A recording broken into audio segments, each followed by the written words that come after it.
신약 성경 330페이지쯤에 있습니다. 데살로니가전서 3장 1절에서 3절까지의 말씀을 우리가 한 목소리로 같이 읽도록 하겠습니다. 같이 읽습니다. 이러므로 우리가 참다 못하여 우리만 아덴에 머물기를 좋게 생각하고 우리 형제 곧 그리스도의 복음을 전하는 하나님의 일꾼인 디모데를 보내노니 이는 너희를 굳건하게 하고 너희 믿음에 대하여 위로함으로 아무도 이 여러 환난 중에 흔들리지 않게 하려 함이라. 우리가 이것을 위하여 세움 받은 줄을 너희가 친히 알리라. 아멘. 네, 매달 두 번째 주 주일은 우리 협동 목사님이신 한송이 목사님께서 설교를 해주시는 주인데요. 이번에는 성실로 자리에 연연하지 않는 사람이라고 하는 제목으로 말씀 증거하실 때에 많은 은혜 받으시기를 바랍니다.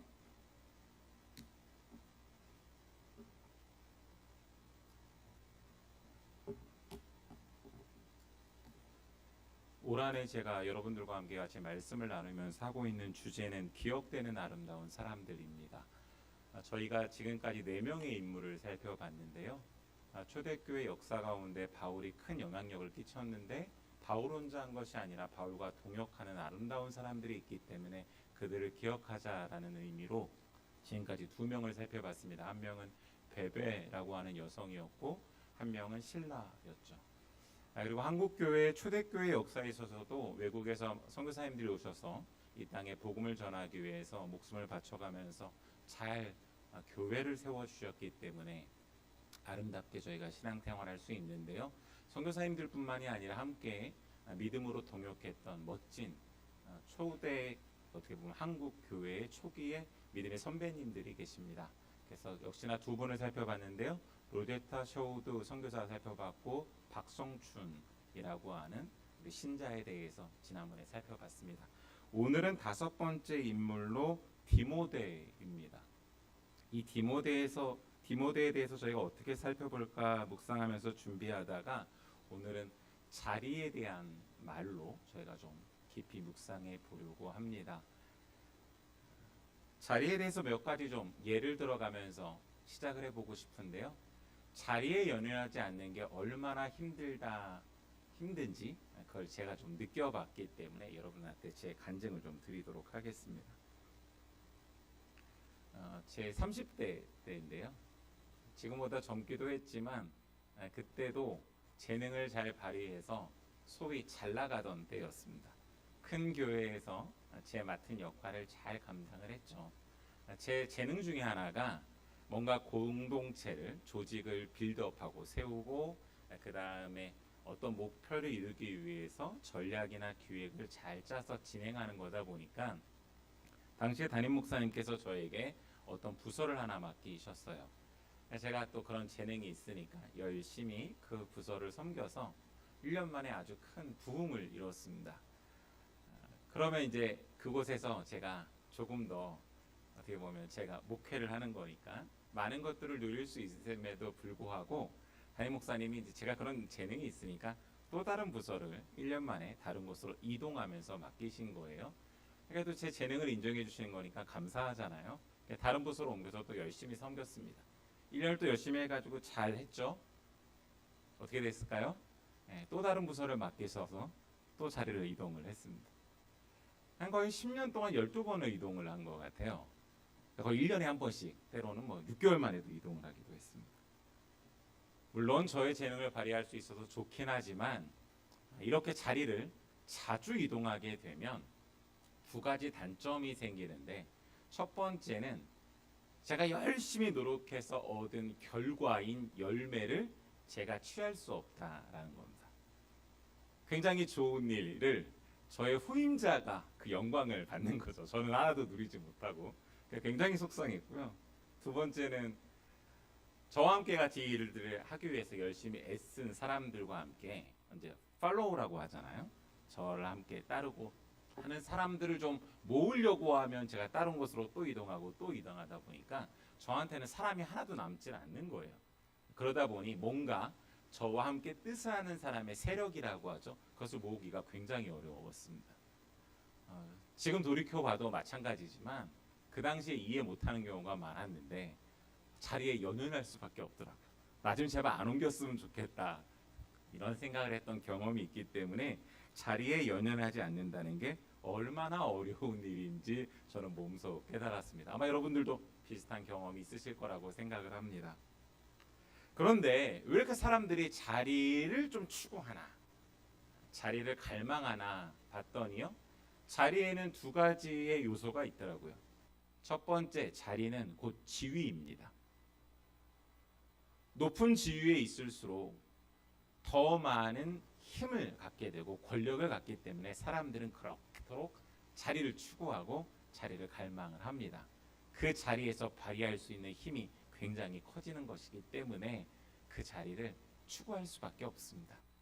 심지어 성경에서도 예수님께서 이런 사람들의 성향을 알기 때문에 높은 자리를 추구하는 걸 경계하는 말씀을 하셨죠. 여러분들과 함께 말씀을 찾아보고 싶은데요. 누가복음 14장 7절부터 11절까지의 말씀입니다. 당시 제자들도 그렇고 예수님 주변에 모인 사람들이 높은 자리에 올라가려고 서로 싸우고 그러한 갈등을 일으키니까 비유를 통해서 그 자리를 추구하는 것들에 대해서 경계해 주신 말씀이에요. 누가복음 14장 7절부터 11절까지 말씀 제가 세 번역으로 한번 읽어드리도록 하겠습니다. 예수께서는 초청을 받은 사람들이 윗자리를 골라 잡는 것을 보시고 그들에게 비유를 하나 말씀하셨다. 내가 누구에게 혼인잔치에 초대를 받거든 높은 자리에 앉지 말아라. 혹시 손님 가운데서 너보다 더 귀한 사람이 초대를 받았을 경우에 너와 그를 초대한 사람이 와서 너더러 이분에게 자리를 내드리시오 하고 말할지 모른다. 그러면 너는 부끄러워하며 가장 낮은 자리로 내려앉게 될 것이다. 내가 초대를 받거든 가서 맨 끝자리에 앉아라. 그리하면 너를 청한 사람이 와서 너더러 친구여 윗자리로 올라앉으시오 하고 말할 것이다. 그때 너는 너와 함께 앉은 모든 사람 앞에서 영광을 받을 것이다. 누구든지 자기를 높이면 낮아질 것이요 자기를 낮추면 높아질 것이다. 아멘. 이렇게 기록되어져 있습니다. 당시의 유대인의 풍습에 의하면요, 식탁 문화가 있었는데 그 식탁 문화에서 앉아서 이제 밥을 먹는 거 아니겠습니까? 하지만 저희가 생각하는 것처럼 높은 테이블에 높은 의자에 앉아서 먹는 그런 때는 아니었고요. 당시의 유대인은 굉장히 낮은 테이블이었습니다. 거의 이렇게 누워서 밥을 먹는 그런 느낌으로 자리에 둘러 앉았던 거예요. 오늘 말씀에 예수님께서 설명하실 때는 바로 그러한 배경이었던 거죠. 그때의 식탁의 자리 배치의 규모, 모양을 봤더니 이렇게 U자 모양으로 되어 있습니다. 어디가 상석일까요? 맞습니다. 여기 가운데. 이 가운데에서는 그 당시에 초대된 모든 사람들을 볼 수 있기 때문에 그 자리가 높은 자리이고 상석입니다. 그러니까 사람들이 오면은 거기에 앉으려고 많이 했겠죠. 지금처럼 초대를 할 때 어떤 분은 이 자리에 앉으셔야 됩니다라고 자리를 지정하던 때가 아니었기 때문에 적당히 눈치껏 알아서 자기가 그 자리에 앉아야 됩니다. 다들 자기 자신을 존귀하다고 생각하고 높은 사람이라고 생각했기 때문에 상석에 앉았겠죠. 한데 자기보다 더 높은 사람이 오는 거예요. 주인이 와서 자리를 좀 내주십시오라고 하면 자기는 상석에 앉아 있다가 그 다음 자리, 그 다음 지인 그곳으로 옮겨야 되고 나중에는 말석으로 제일 끝자리로 낮은 자리로 옮길 수도 있었기 때문에 오늘 예수님께서 말씀하시는 거죠. 그렇게 부끄러움을 당하는 것보다는 아예 말석에 끝자리에 앉아 있으면 오히려 주인이 와서 왜 여기 앉아 있냐고 더 높은 자리로 좋은 자리로 옮기시라라고 얘기할 때 더 빛나게 되니 그러라라고 얘기를 해주신 겁니다. 어느 정도 당시의 사람들이 이렇게 했기 때문에 예수님께서 경계하라고 말씀하셨는지 느낌을 아실 것 같아요. 이만큼 자리는 지위와 힘을 갖고 있어서 사람들이 그 자리를 갈망하고 추구를 합니다. 여러분들도 어떠신지 한번 생각을 해보시면 좋을 것 같습니다.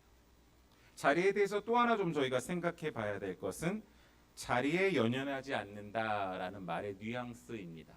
어떻게 보면 이 말은 무책임한 느낌을 주기도 합니다. 우리가 어떤 자리에서 어떤 역할을 맡았을 때 오래 머물면 자기가 그죠 열심히 최선을 다해서 이루고 싶은 것들을 다 할 텐데 어차피 잠깐 있다 갈 거기 때문에 최선을 다하지 않는 거죠. 그냥 성실하지 않게 대충 때우고 가면 된다라고 생각하는 경우가 많다라는 겁니다. 실제로 그런 경우가 많아서 사람들이 이러한 편견을 갖고 있죠. 자리 이동이 많다 보면 책임을 다하지 않을 것이다. 대충 시간만 때우고 갈 것이다 라고 생각하는 건 말입니다. 여러분, 제가 이렇게 자리에 대해서 쭉 생각하면서 말씀을 드린 건 이러한 여러분들의 생각을 바탕으로 한번 오늘 디모데를 저희가 살펴볼 때에 자리 이동에 대해서 초점을 맞춰서 살펴보고 싶어서 한번 떠올려 보게 도와드린 겁니다. 자, 그러면 디모데는 어떻게 자리가 이동되어졌는지, 이동되어지면 연연해야 되잖아요. 근데 디모데는 왜 자리에 연연하지 않았는지 저희가 한번 차근차근 살펴보도록 하겠습니다. 먼저 첫 번째로 성경에 디모데가 언급되어지는 것은 사도행전 16장에 나옵니다. 여러분 한번 사도행전 16장을 같이 펴봐 주시면 좋겠습니다. 제일 첫 번째로 디모데가 성경에 언급되어지는 부분인데요. 사도행전 16장 1절부터 3절입니다. 제가 세 번역으로 한번 읽어 드려 보겠습니다. 1절입니다. 바울은 더베와 루스드라에 갔다. 거기에는 디모데라는 제자가 있었는데 그의 어머니는 신앙이 돈독한 유대 여자이고 아버지는 그리스 사람이었다. 이렇게 적혀 있습니다. 요약해 보면 디모데는 루스드라 출신이에요. 어려서부터 어떻게 보면 어머니 유니기와 외할머니 로이스를 통해서 신앙을 열심히 배운 겁니다. 아버지는 헬라인 출신이고요. 바울이 아마 1차 선교 여행을 할 때 복음을 듣고 회심을 한 것 같습니다. 여러분, 제가 지금 이것을 자세하게 설명드리는 이유는 2절 때문이에요. 2절 제가 읽어드립니다. 디모데는 루스드라와 이고니온에 있는 신도들에게 호평받는 사람이었다. 호평받는다라는 의미는 당신은 어떻게 보면은 자기가 태어난 고향을 떠나서 외국 가서 산다는 게 쉬운 일이 아니었고 자기가 자라난 고향에서 취직을 하고 사회생활을 하는 개념입니다. 따라서 루스드라 출신인 디모데가요. 그곳에서 자랐는데 사고치고 사회성이 떨어지고 뭔가 출세의 길이 열려 있지 않으면 다른 자리로 이동하거나 다른 곳으로 이동하는 게 맞지 않겠습니까? 근데 호평받았다라고 나와 있어요. 출세의 길이 열렸다라는 의미고 그만큼 많은 사람들한테 사회생활할 때 문제도 없고 인정받았다는 얘기니까 디모데는 굳이 루스드라를 떠날 필요 없이 이곳에서 안정적인 가정을 이루고 안정적인 직장 생활을 하면서 그 자리에 어떻게 해요? 연연하고 있어도 됩니다. 근데 3절 말씀 보니까 안 그렇죠? 3절 제가 읽어드려요. 세 번역으로. 바울은 디모데가 자기와 함께 가기를 바랐다.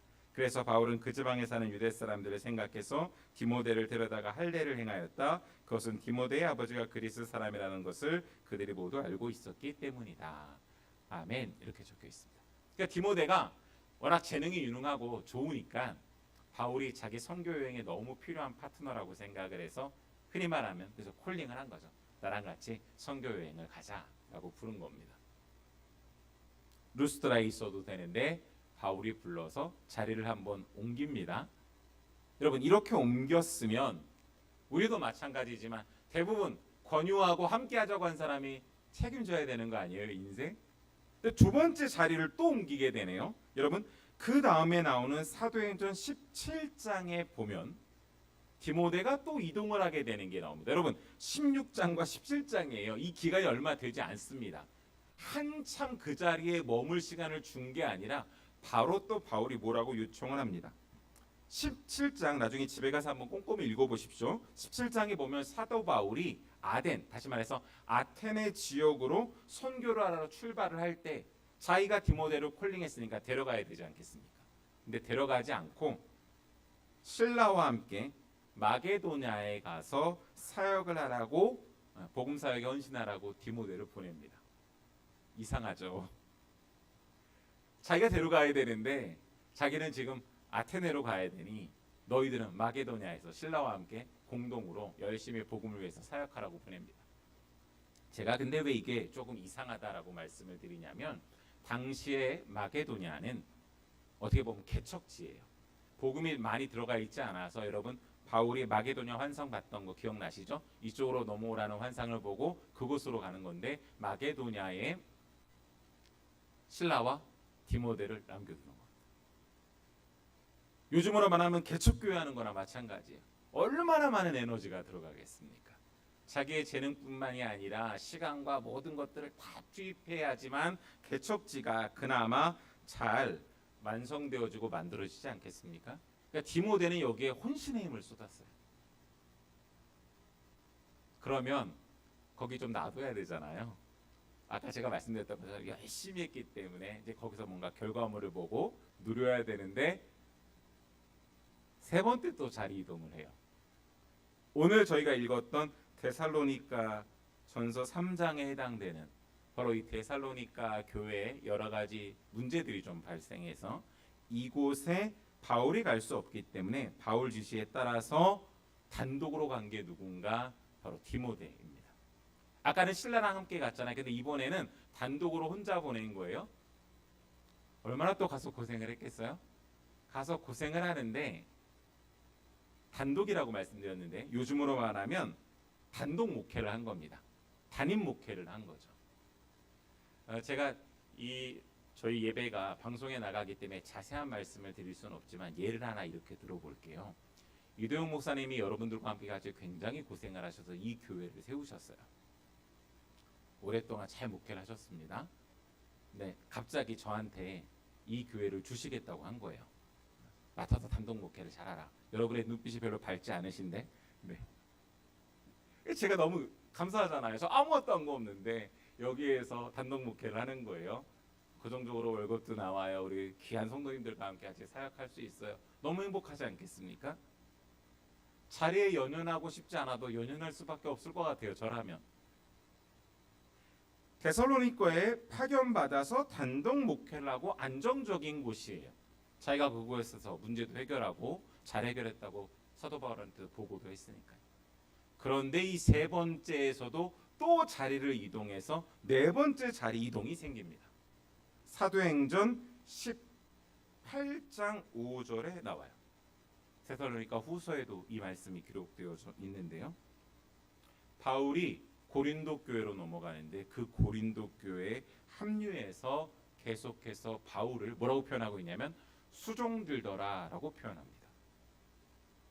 수종들다라는 말을 당시의 뉘앙스와 언어로 좀 설명을 드릴게요. 허드렛 일을 한다는 거예요. 당연히 바울이 영향력이 있으니까 바울이 만약에 설교를 했겠죠. 그럼 바울이 설교할 때 옆에서 뭐 한 거예요? 물컵 갖다 놓고 뭐 이런 겁니다. 지금 디모데는요. 처음부터 아주 초짜여서 어렸을 때 이것을 한 게 아니라 방금도 말씀드렸잖아요. 이미 마게도냐에서 그리고 데살로니가에서 선교 사역을 감당했던 사람입니다. 바꿔 말하면 이미 경력이 쌓여 있다라는 거예요. 경력이 쌓여 있어서 충분히 자기 혼자 단독으로 뛰어도 되는데도 불구하고 경력자인데 스스로 2인자가 되기로 자청하고 바로 바울 옆에서 수종을 들면서 섬기는 역할을 감당했다라는 거죠. 서브 자리에 있었다라는 겁니다. 이상하지 않으세요? 굳이 자리 이동하지 않았으면 자기가 단독으로 사역을 잘할 수 있음에도 불구하고 고린도 사역에 바울이 필요하다고 하니까 가서 서브 자리에서 그것도 주연으로 빛나는 자리도 아닌데 그곳에서 열심히 바울을 섬겼습니다. 이쯤 디모데의 자리 이동이 끝났으면 제가 아마 오늘 말씀을 묵상하고 여러분들과 함께 같이 이 말씀을 나누면서 인용하지 않았을 텐데 여기서 끝이 아닙니다. 또 이동을 합니다. 사도행전 20장에 보니까 거의 지금 한 장마다 자리를 이동하고 있죠.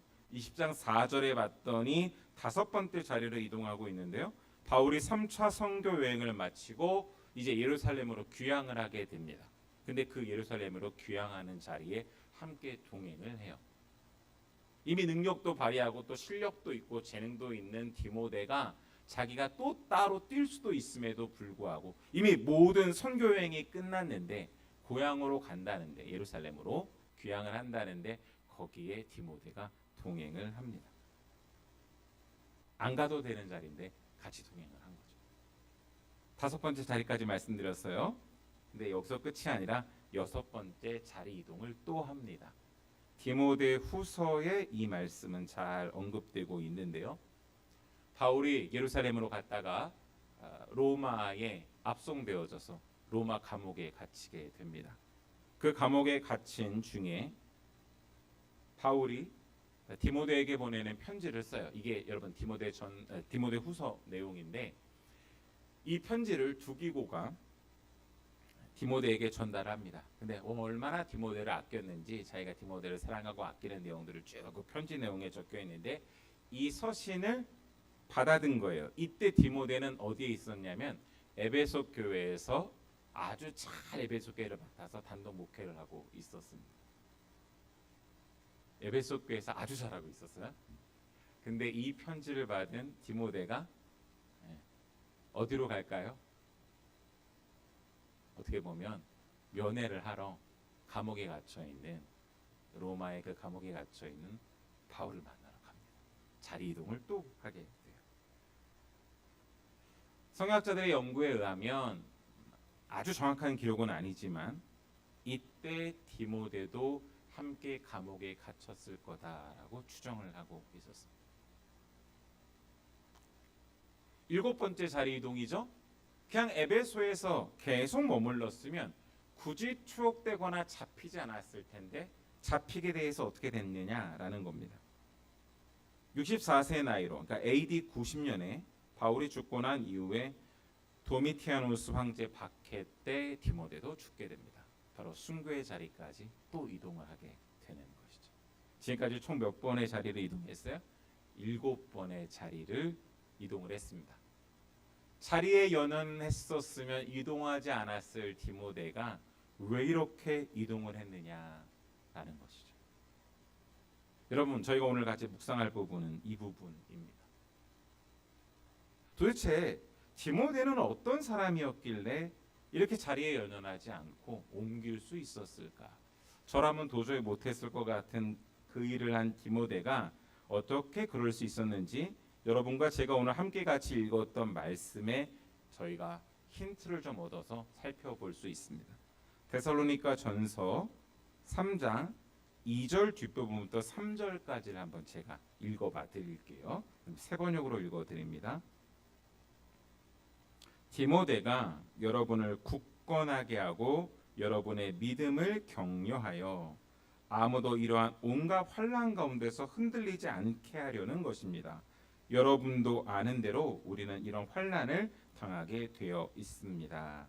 아멘. 이렇게 적혀 있습니다. 만약에 디모데가요 자리를 추구하고 자리를 지키려는 사람이었으면 지위에 집중하고 권력에 집중하는 사람이었을 거예요. 그럼 절대 이동하지 못했겠죠. 하지만 디모데는 지위와 권력에 집착하는 사람이 아니라 오늘 말씀대로라고 하면 데살로니가 교회에 무슨 문제가 발생해서 사도 바울이 직접 가야 되지만 자기가 못 가기 때문에 이것을 잘 해결할 수 있는 디모데를 보냅니다. 부르심의 자리에서 왜 그 자리로 불렀는지 그 이유와 역할에 성실하고 집중하는 사람이었기 때문에 디모데는 옮길 수 있었던 것이죠. 그 이유와 역할이 뭐라고 오늘 말씀 방금 읽은 거에 기록되어져 있어요. 제가 이렇게 읽어드렸죠. 여러분들을 굳건해 하고 여러분의 믿음을 격려해서 환난 가운데 흔들리지 않게 하려고 했다라는 겁니다. 그러니까 그 자리에 가야 되는 사람은 당시의 데살로니가 교회 교인들이 흔들리고 있었기 때문에 제가 잠시 후에 자세하게 설명드리겠습니다. 그것을 그죠? 붙잡아주고 처리하고 해결해 줄 수 있는 그 이유와 역할에 적합한 사람을 보낸 거다라는 것입니다. 자, 데살로니가에 어떤 이유가 어떤 일들이 있었고 어떤 상황이었고 문제였는지를 조금 더 설명을 드리도록 하겠습니다. 데살로니가 교인들이요 사도 바울한테 두 가지 질문을 했어요. 첫 번째 질문은 사도 바울이 복음을 전했는데 당신의 삶이 궁금합니다. 당신이 정말 사도의 일을 감당할 만한지 그런 복음을 전하는 사람으로서 마땅한지 우리가 당신이 좀 궁금합니다라고 사도 바울이 어떤 사람인가에 대해서 질문을 했습니다. 두 번째 질문은요. 데살로니가 교회가 복음을 받아들이고 교회가 됐는데 우리가 어떤 교회인지 정체성이 좀 흔들립니다 라고 하는 질문을 던진 거죠. 여러분 이거를 가장 잘 처리할 사람이 누구라고 생각하세요? 바울 아니겠습니까? 바울이 누군지 물었잖아요. 그냥 바울 자신이 가서 설명하면 되고요. 그리고 데살로니가 교회가 잘 든든하게 서갈 수 있게 바울이 도왔기 때문에 누구보다도 그 문제를 잘 처리할 수 있는 사람은 바울이니 바울이 가는 게 맞습니다. 근데 바울이 도저히 갈 수 없는 상황이에요. 그래서 누구를 보낸다고요? 여러분 디모데를 보냅니다. 근데 디모데를 보낼 때 바울이 어떤 사람인지 설명할 수 있는 사람이어야 되지 않겠습니까? 이도영 목사님을 설명하는데 그냥 목사님 주일에 한번 보고 목사님 책 몇 개 읽고 이도영 목사님 이런 분이세요 라고 설명하면 충분히 설명될 수 있을까요? 저는 아니라고 생각합니다. 저에 대해서도 마찬가지겠죠. 일주일에 한 번 보시고 한송이라는 사람이 어떤 사람이야 라고 누군가 설명해 달라고 할 때 충분히 설명할 수 있을까? 더더군다나 그 사람의 삶에 대해서 그 사람이 생각하는 것에 대해서 의심하고 던진 질문에 대해서 충분히 설명해야 되는데요. 그렇게 해서는 절대로 할 수 없죠. 근데요 디모데를 선택한 이유가 있어요. 디모데는 바울과 함께 먹고 자면서 함께 생활하면서 바울이 예수 그리스도를 그의 심장에 품고 어떻게 살아냈는지 수많은 박해와 핍박 속에서 어떻게 믿음을 지켰는지를 뭐예요? 바로 옆에서 지켜본 사람입니다. 그 얘기는 다시 말해서 바울과 함께 삶을 살아가면서 바울이 하나님을 어떻게 붙잡고 그 말씀에 순종하고 복음을 일상에서 살아냈는지를 누구보다도 함께했던 동역자였기 때문에 그가 본대로 말할 수 있었고 그가 함께 경험한 대로 가장 진솔하게 나눌 수 있는 사람이기 때문에 디모데를 보낸 것이죠. 그렇기 때문에 사실은 바울은 믿고 디모데를 보낼 수 있었던 겁니다. 그뿐만 아니라 데살로니가 교회가 여러 가지 내부적인 문제들이 있었어요. 첫 번째 문제는 뭐냐면 외적으로 찾아오는 문제인데 그게 핍박이었습니다. 그리고 두 번째 내부에 있었던 문제는 조금 복잡한 문제들인데 제가 한번 나열해 드려 볼게요. 여러분 한번 들어보세요. 데살로니가 교회는 세속적인 영향을 받아서 세속적인 거에 물들어가는 지금 상황이 발생하고 있었습니다. 그리고 부지런함, 근면을 상실하고 있는 상황이었었고요. 말씀 사역자를 소홀히 여기고 있었고 연약한 약자들 그런 성도들을 무시한다는 이야기가 들려오고 있었고 기쁨을 상실하고 있는 문제, 기도에 열심을 내지 않고 있는 것, 그리고 감사를 매일매일 해야 되는데 감사에 익숙하지 않은 것, 성령의 은혜를 망각하고 있는 것, 이런 아주 복잡한 내부적인 문제들이 있어서 이 문제에 대해서 좀 답변을 듣고 해결할 사람을 원했던 거예요. 여러분 이 문제를 해결할 사람을 보냈어요. 한번 상상을 해보세요. 근데 그 사람이 설교 때나 말로는 여러분 감사하십시오. 여러분 부지런하셔야 됩니다. 여러분 세속에 물들면 안 됩니다. 라고 말했다라고 해보세요. 사람들이 그거에 동의할까요? 아니요. 그가 그렇게 살아내는 사람이 아니면 이 문제가 발생됐을 때 해결하지도 못하고 이 문제를 조율할 능력도 안 됩니다. 바로 디모데가 오늘 언급한 이 문제들 해결할 수 있게끔 이렇게 살았던 거죠. 뭐예요?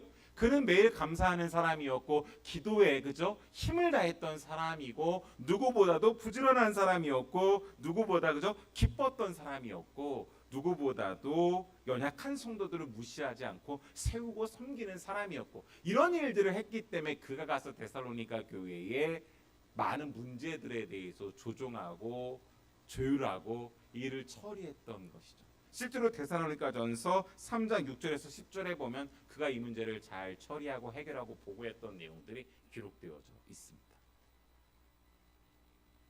맞습니다. 그 역할을 잘 감당할 사람인 디모데를 보낸 것이고 자기가 이 자리에 왜 부르심을 받았는지 알고 디모데는 그 이유와 역할에 충실하게 성실하게 임할 수 있었던 사람이었다라는 것이죠.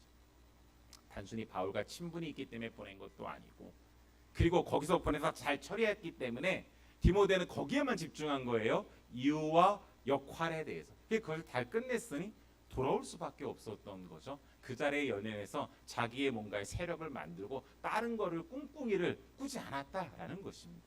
그러니 자리에 연연하지 않을 수 있었던 것입니다. 사랑하는 여러분, 오늘 자 여러분들과 같이 이 문제를 첫 번째로 이야기를 하면서 우리도 그러한 사람이 되기를 원하는 겁니다. 자리에 집중하면 자리에 연연합니다. 왜요? 그 자리는 지위와 권력을 주기 때문에. 하지만 디모데는 자리가 갖는 지위와 권력, 힘에 연연하지 않고 그 부르심의 이유가 무엇인지, 역할이 무엇인지를 알고 그곳에서 성실하게 자기의 임무를 수행했던 그 모습을 저희가 한번 깊이 묵상하고 저희도 그렇게 되기를 소망하기를 간절히 원합니다. 꼭 여러분들이 그렇게 되셨으면 좋겠습니다. 바로 딱 그 자리에 맞춘 옷을 입은 것 같은 사람이 디모데였다라는 것이죠. 요약해 보면 이렇습니다.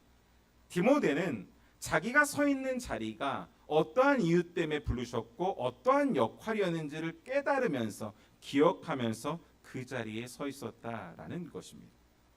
단순히 실력이나 재능의 문제가 아니라 그 이유와 역할을 기억하고 삶으로 반응했던 사람, 그 사람이 바로 디모데고 그때야 그 자리를 빛낼 수 있었다라는 것입니다. 두 번째로 저희가 또 묵상하길 원하는데요. 그러면 이렇게 이유와 역할에 성실하게 임할 수밖에 없었던 디모데라는 사람은 도대체 어떤 사람이길래 그럴 수 있었을까라는 것입니다. 오늘 읽었던 말씀 1절과 2절에 나오는데요. 제가 한번 세번역 성경으로 읽어드릴게요. 그러므로 우리는 참다 못하여 우리만 아테네에 남아있기로 하고 우리의 형제요 그리스도의 복음을 전하는 하나님의 일꾼인 디모데를 여러분에게로 보냈습니다. 아멘. 이렇게 적혀 있습니다. 자, 저희가 주목해야 될 부분은 이 부분이에요. 사도 바울이 자기는 아테네에 남아 있으면서 데살로니가의 이 문제를 처리하기 위해서 디모데를 보내면서 디모데를 소개하는 장면입니다. 바꿔 말하면 바울이 디모데를 이렇게 생각하고 있었다는 거고 디모데에 대한 정의죠. 볼까요? 우리의 형제요. 자, 우리의 형제인 이 디모데를 여러분께 소개합니다. 이런 뜻이죠. 자, 그러면서 나오는 말이에요. 그리스도의 복음을 전하는 하나님의 일꾼이다라고 소개합니다. 내 일꾼이요라고 소개하지 않고 그리스도의 복음을 전하는 하나님의 일꾼이다라고 이야기를 하고 있다라는 거예요. 자, 이 하나님의 일꾼이라는 말이요. 헬라어로는 슈네로곤 투데오라고 하는 뜻이에요. 이걸 갖다가 좀 잘 번역을 하면 하나님의 일꾼이라는 우리말 번역보다는 이 번역이 훨씬 더 좋습니다. 하나님의 동료요, 하나님의 친구다라는 거예요. 영어 성경이 오히려 이걸 더 잘 번역했는데요. God's fellow라고 표현합니다. 그러니까 fellow라는 단어는 동료, 친구, 동역자라는 뜻이거든요. 그러니까 하나님께서 뭔가 일을 행하실 때 그와 함께 같이 그 일을 하는 사람이다라는 의미입니다. 굉장하죠. 디모데를 정의하는데 저 같으면 그럴 것 같아요. 왜냐하면 바울의 어떻게 보면 수제자급이었던 사람이고 2인자였으니까 저랑 같이 다니는 사람이고 제 2인자인데 나름 실력이 있습니다. 괜찮습니다. 여러분한테 보낼 때 이 사람이 이걸 처리해 줄 수 있을 겁니다. 자기의 권위를 이용해서 내 권위에 순복하는 사람이니 순종하는 사람이니 이만큼 또 권위를 부여해서 막 소개할 수 있잖아요. 사람들한테. 근데 사도 바울은 그렇게 소개하지 않아요. 어떻게 보면 자기보다 나이도 어리고 자기보다 어떻게 보면 복음을 더 늦게 알았을 수도 있는데 무시하거나 함부로 대하지 않고 뭐라고 표현하고 있어요? 하나님의 동역자다라고 소개합니다. 그만큼 디모데가요. 바울에 매이지 않고 다른 말로 말씀드려 볼게요. 사람한테 충성하지 않고 정말로 하나님께 성실하게 하나님의 뜻을 따라서 하나님의 일을 감당하는 사람이었기 때문에 그렇게 표현하는 거예요. 하나님의 펠로우다. 하나님의 동역자다라고 소개를 하는 것이죠. 이 동역자라는 느낌을 여러분들이 조금 더 느끼게 해드리려고 제가 어떻게 설명을 할까 고민을 하다가 마침 좋은 예가 있어서 하나 좀 소개를 드리고 싶습니다. 혹시 여러분들 요즘에 드라마 보셨으면 아마 많이 보셨을 것 같은데요. 언젠가는 슬기로울 전공의 생활이라는 드라마가 있습니다. 거기에 나오는 이 전공이라는 의료계 쪽에서의 용어가 펠로우거든요. 좀 설명을 드려볼게요. 펠로우는 우리가 병원에서 자주 듣는 의사 직급 중에 하나인데요. 전문의 자격증을 딴 후에 세부 전공을 더 깊이 배우는 단계의 수련의를 가리키는 말이 펠로우입니다. 예를 들면 내과 전문의가 심장 내과를 전공할지 소화기 내과를 전공할지 이렇게 더 세분화된 것들을 나눠서 배우기 위해 대학병원이나 상급 종합병원에서 펠로우 과정을 밟는 겁니다. 이런 사람들을 펠로우라고 부르는 거예요. 그러니까 실력이 없는 게 아니죠. 실력이 있는데 자기가 더 세부 전공에 대해서 자세하게 배우려고 종합병원이나 상급병원에서 1년에서 2년 정도 수련을 하는 수련의를 펠로우라고 부릅니다. 따라서 그는 자격이 있기 때문에 직접 진료도 하고 수술에도 참여하고 연구도 같이 해요. 누구랑 함께요? 그 교수와 함께 같이 옆에서 그 일을 하는 거죠. 그러니까 드라마 장면들 떠올리지만 아마 이해가 되실 거예요.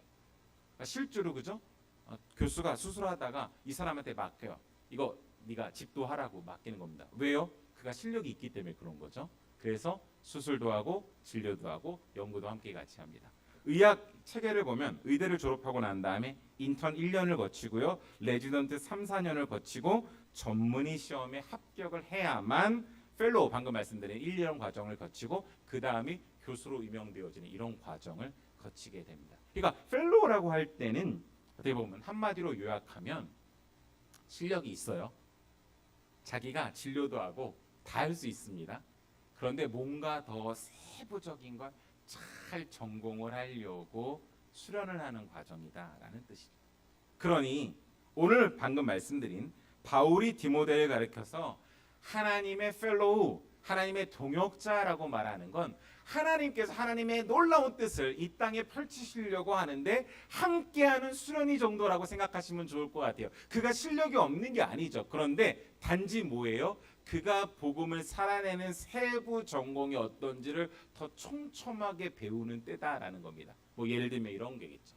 나는 약자, 세상에 소외된 자를 어떻게 잘 복음으로 섬기고 복음으로 살아낼 수 있을지를 제가 한번 결정해 보겠어요라고 그쪽에 다 집중하고 있다든지, 어떤 사람은 내가 지구 환경이 오염되어져 있고 기후 환경이 무너지고 있는데 이 기후 환경에서 복음으로 살아나는 게 무엇인지 제가 좀 연구하고 집중하고 싶어요라고 움직이는 것, 이렇게 자기의 일상의 복음으로 살아내는 것들을 더 세부적으로 나누는 상태가 누구였다라는 거예요? 디모데였다라는 거. 저는 이거에 우리한테 시사하는 바가 굉장히 크다고 생각해요. 왜요? 여러분 한번 생각을 해보십시오. 누군가 내 상사가 나한테 그 자리를 마련해 줬다라고 생각해 보세요. 그러면 그는 그 상사한테 잘 보이려고 합니다. 왜요? 그 사람한테 밉보이면 자기가 그 자리에서 박탈될 수 있거든요. 그래서 자리에 연연하다 보니 자리에 충성을 하게 되고, 자리에 충성하는 건 누구에게 충성을 하게 돼요? 사람에게 충성을 하게 돼요. 자리에 충성하는 사람은요, 자기 조직에 충성하게 되어 있어요. 왜요? 내가 그 조직에 밉보이면 안 되니까요. 아무리 저게 맞는 뜻이어도 내 공동체가, 내 조직이 이쪽이라고 하니까 어쩔 수 없이 그쪽에 끌려가게 되어 있는 거죠. 근데 오늘 디모데는 그러지 않았다는 거예요. 왜요? 비록 바울이 파송하고 바울이 자기를 잘 될 수 있게 세워줬지만 자기가 바울을 옆에서 따라 보니 바울도 사람에게 충성하지 않았고 그가 하나님 집중하고 복음에 충성을 다하는 말씀을 받기 때문에 누구예요? 디모데도 하나님께 충성하기 때문에 바울한테 잘 보이려고 하지 않았다라는 것입니다. 그래서 하나님이 맡겨주신 그 자리, 부르신 그 자리에 대해서 어떤 이유로 부르셨는지, 어떤 역할인지 파악을 하고 하나님께 성실하게 순종할 수 있었다. 그래서 그 일들을 잘 감당할 수 있었다라는 게 오늘 하나님의 동역자라는 의미다라는 것입니다. 누가 이 자리에 불렀는지 헷갈리지 않았던 것이죠. 저희는 지난 시간 동안 한 명의 지도자를 통해 그가 그 자리에 부르게 된 이유, 역할을 헷갈렸던 모습 때문에 국민들이 투표해서 그 자리에 왜 불렀는지를 헷갈렸기 때문에 그가 파면되어지는 것들을 경험을 했습니다. 심지어 그가 한 말이잖아요. 사람에게 충성하지 않는다. 왜 그런 일이 발생했을까요? 오늘 그가 디모데처럼 정말 그 자리에 부르신 게 누구인지 헷갈리지 않았다면 그는 마땅히 감당해야 될 일들을 잘 감당했을 겁니다. 그렇기 때문에 한편으로는 걱정도 되고 기도하게 됩니다. 새로 뽑힌 지도자가 정당과 상관없이 왜 그 자리에 있는지 그 이유와 역할에 대해서 누가 불렀는지를 헷갈리면 그도 똑같은 잘못을 범할 수 있기 때문입니다. 우리가 너무나 우리의 삶에서 이것을 체험을 했어요. 그러니 디모데가 얼마나 훌륭하게 자기의 부르신 그 부르신 자리가 누구인지 헷갈리지 않은 참 멋진 사람이었다는 것을 더 잘 알 수 있게 됩니다. 도대체 디모데가 어떤 사람이었기 때문에 이렇게 부르신 분에 대해서 헷갈리지 않았을 수 있을까? 우리는 성경 한 군데에서 그 이유를 발견할 수 있습니다. 여러분이 너무 잘 알고 계신 말씀인데 이 말씀을 소개해드리고 말씀을 좀 맺고 싶어요. 디모데후서 3장 14절부터 17절까지의 말씀입니다. 여러분 한번 찾아봐 주시겠습니까? 여러분들과 함께 같이 좀 읽고 싶은데요. 디모데후서 3장 14절에서 17절입니다. 많이 들으셨던 내용이에요. 아까 제가 말씀드렸죠. 사도 바울이 디모데에게 사랑하는 디모데에게 네가 어떤 인생을 살았고 내가 너를 얼마나 아끼는지 네가 앞으로 어떤 역할을 감당해야 되는지 편지를 쓴 내용이 디모데후서인데 거기에서 디모데를 바울이 생각하고 소개했던 내용입니다. 자, 한번 여러분 읽어 주시겠습니까? 14절부터 17절까지 같이 읽겠습니다. 시작.